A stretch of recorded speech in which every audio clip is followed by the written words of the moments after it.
Mhm. De nos sœurs qui sont, machallah, hijab, tout ça.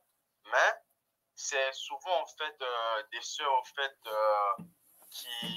qui font ce que l'islam n'autorise pas, en fait. Comme quoi, le fait de passer son numéro à des hommes étrangers, tout ça, c'est ça le problème.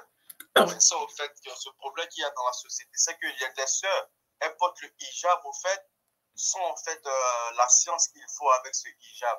Bien sûr, mais après, regarde, c'est toujours le même problème. Il y a un problème de fond, il y a un problème de forme. Il y a un problème de fond, il y a un problème de forme. Le fond et la forme, ils vont ensemble. D'accord? Les gens aujourd'hui, ils préfèrent la forme et ils délaissent le fond. D'accord? Mais à un moment, le fond, il revient en surface. Quand le fond revient en surface, la forme ne peut plus rien faire. Elle est engloutie par le fond. Et là, il faudra attaquer des vrais problèmes et trouver des vraies solutions. Et malheureusement, nous, on manque d'instruction, on manque de pédagogie. Qu'est-ce qui se passe? Eh ben, voilà, on n'a plus de comportement musulman, on n'a même plus de comportement humain. Tu vois ce que je veux dire? C'est ça le problème. Bah, le problème, on ne pense pas que c'est dû au fait au manque de science. Oui, de science, mais aussi de. C'est pas que. C'est ça aujourd'hui. Regarde, le problème aujourd'hui, subhanallah. Le problème aujourd'hui, c'est pas la science en elle-même. C'est la manière dont elle est véhiculée, dont elle est appliquée. J'entends tout le monde de science, de science, de science. Ok, je vais te donner un dors pendant 1 heure. Masha'Allah, le truc t'as appris tout par cœur. Est-ce que tu vas être capable d'appliquer? Est-ce que tu vas être capable de mettre ça en application? C'est ça le vrai problème. Tu vois? Est-ce que tu vas être capable d'appliquer ce que tu as appris? Tu me dis aujourd'hui, moi, je donne pas mon numéro à des femmes, ainsi de suite. Voilà, c'est ce que tu as appris dans le dors, c'est tout, qu'il faut que tu passes par un wali, ainsi de suite. Demain, tu vas être sur Instagram. Eh ben, il y en a une, elle va t'appeler, elle va donner son numéro, tu vas te retrouver en train d'échanger des images, alors que hier, tu étais dans un dors et tu avais compris la science, ainsi de suite. Tu vois? Mais entre ce que tu as appris et ce que tu vas mettre en application, il y a un fossé. Tu vois? Et ce fossé-là, comment est-ce qu'il se comble? C'est par l'amour d'Allah subhanahu wa ta'ala, c'est par le tawakkul, c'est par l'éducation spirituelle. Tu vois, c'est pas une éducation explicative, une éducation, une éducation académique. C'est pas ça dont on a besoin. Combien de personnes aujourd'hui, elles ont des diplômes, elles n'ont pas de taf? Combien aujourd'hui des personnes, elles te disent, j'ai un master en ceci, en cela, tu l'embauches, elle ne sait même pas faire le 10% du travail que fait un autre manutentionnaire dans la même entreprise. C'est ça qu'on a, c'est ça aujourd'hui. C'est cette académisation de la science, c'est cette académisation de l'information. Tu vois, c'est ça aujourd'hui qui tue les peuples. Hein. Et ça, je vous dis que ce soit dans le domaine religieux ou dans le domaine mondain. Il y a vraiment un grand fossé entre ce que tu apprends et ce que tu appliques. Voilà. Mais quelle méthodologie il faut mettre en place pour que vous faites la Oumma? Parce que vu que nous, on est en France, on voit qu'il y a une très grande décadence au fait, dans cette Oumma au fait, en France. Parce que vraiment, en fait, si on voit sur les médias, en fait, c'est la France qui n'est pas beaucoup plus des musulmans. C'est parce qu'il y a un gros problème dans cette communauté musulmane ici en France. Ben oui, ben c'est ça, je dis, c'est vraiment, c'est ça ce problème-là, c'est entre ce que tu apprends et ce que tu appliques. Est-ce que tu apprends correctement et est-ce que tu appliques correctement? Tu as ces deux indicateurs-là. Entre ces deux indicateurs-là, il y a un fossé. Ce fossé-là, c'est quoi? C'est khawf min Allah, c'est hubbullah subhanahu wa ta'ala, at-tawakkul Allah, toutes ces valeurs morales qui sont dans notre religion, mais que très très peu de personnes appliquent. C'est ça le gros problème, c'est la piété. Tu vois? On dit minhaj salaf salih, salih, salih. C'est pas que minhaj salaf. Minhaj salaf, salih. Donc le minhaj de nos pieux prédécesseurs. Nos pieux prédécesseurs, c'est des personnes qui ont vécu dans le qarn, la génération du prophète sallam. Ces gens-là, regarde, juste lis, quand un sahabi rentrait, il priait. Pendant sa prière, le toit, il s'écoulait, il ne bougeait pas de sa prière. Nous, aujourd'hui, tu pries dans la mosquée, il y a un gars qui passe avec une voiture, il crie, tout le monde, en plein milieu de la prière, les gens, ils vont voir c'est qui a crié, ou, je sais pas, ils entendent un bruit dans la mosquée, tout le monde sort en courant. Tu vois ce que je veux dire? Oui, je vois. Voilà. Donc, c'est un travail de fond et de forme et qui va se faire petit à petit. Et Inch'Allah, déjà en discutant comme ça, c'est déjà une grande étape. On en discute, on sensibilise, on essaie de trouver des solutions.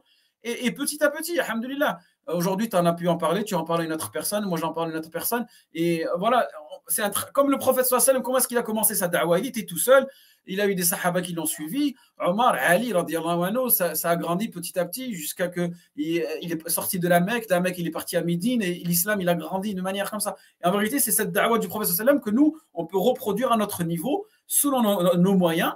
Et Allah subhanahu wa ta'ala, selon nos efforts, il nous donnera une certaine récompense, une certaine réussite. Et après, il y aura toujours des problèmes, il y aura toujours des hauts et des bas, mais au moins, on est dans l'action, on est pragmatique, on est dans l'action. On n'est pas en train juste victimiser, s'il ne nous aime pas, il ne nous aime pas. Tu vois, ça ne sert à rien ce discours. Ça fait 20-30 ans qu'on le fait, il n'y a rien, il y a walou.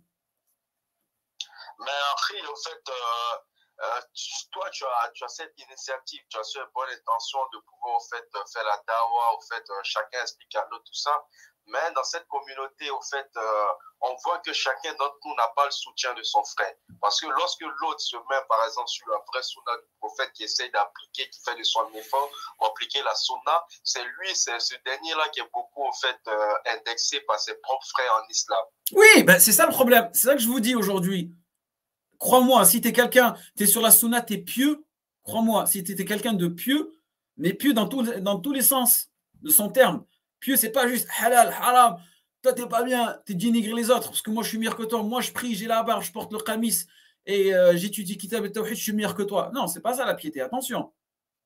C'est qu'aussi, il faut que tu dégages une certaine envie, que les gens ils aient envie de t'écouter, les gens ils ont envie de te suivre, les gens ils ont envie de s'asseoir avec toi, les gens ils ont envie de sortir avec toi, les gens ils ont envie de manger avec toi, les gens tu leur manques parce que tu as des valeurs, tu véhicules des valeurs, tu véhicules des principes. C'est pas juste que tu véhicules une image. Et nous aujourd'hui, malheureusement, en France et même hors de France, les musulmans qui dégagent une certaine religiosité apparente manquent beaucoup d'instruction, manquent beaucoup de valeurs morales, manque beaucoup de principes, tu vois.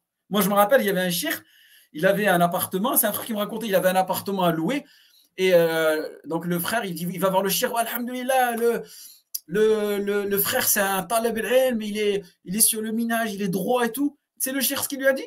Il lui a dit, est-ce qu'il paye le loyer à l'heure? Je m'en fous. Il m'a dit, je m'en fous. Il lui a dit, je m'en fous qu'il soit un étudiant en sciences, qu'il soit bien investi dans les sciences religieuses. Il m'a dit, est-ce qu'il paye le loyer? Est-ce qu'il a de quoi payer?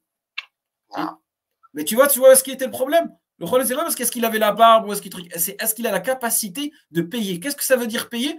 Ça veut dire qu'il est cohérent entre ce qu'il véhicule et ce qu'il donne. C'est-à-dire payer, c'est être fidèle. Être fidèle, c'est-à-dire, c'est une amana. C'est-à-dire payer, c'est être fidèle. C'est-à-dire que tu seras fidèle à l'acte au bail, à l'acte de location que tu auras signé. Tu as signé que tu paieras chaque fin de loyer, je ne sais pas moi, 400-500 euros. C'est ça. Là, est-ce que tu es un pieux? C'est ça la piété. La piété, c'est ça. C'est pas une barbe, ainsi de suite. Ça, c'est une partie de la sunna, c'est important, c'est la forme. Mais la piété, c'est le fond. Tu vois ce que je veux dire? Ouais. Voilà, l'habit ne fait pas le moine. En fait, c'est le fond. Hein? Ça. La véritable sunna, en fait, c'est le fond. C'est ce qui est à l'intérieur qui se reflète à l'extérieur. Voilà, non, la forme, c'est quoi? Par exemple, aujourd'hui, j'ai un qamis, j'ai une barbe, j'ai mon chapeau, j'ai pas mon chapeau, j'ai une certaine manière de me comporter dans mes paroles, dans mes actes. Ça, c'est la forme, d'accord? Le fond, c'est la piété. C'est la piété, c'est ta peur, taqwa Allah subhanahu wa ta'ala, tes valeurs. Lorsque je suis dans la difficulté, comment je me comporte réellement? Tu vois, quand je suis dans la facilité, dans l'aisance, alors je suis le plus beau parleur, mais quand je suis dans la difficulté, quand il y a des problèmes, comment je me comporte? C'est là où la piété, elle vient.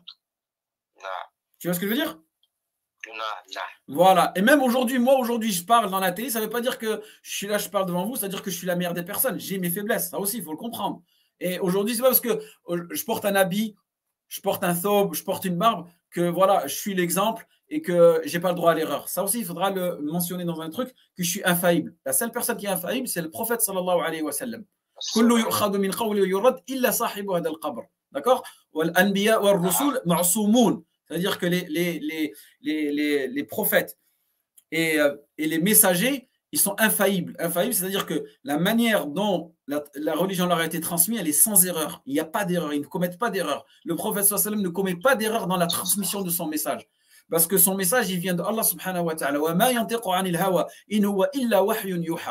que tout ce qu'il dit, le prophète sallallahu alayhi wa sallam, il le dit sur véracité. Tu veux dire, Il ne sort pas de ça de sa tête.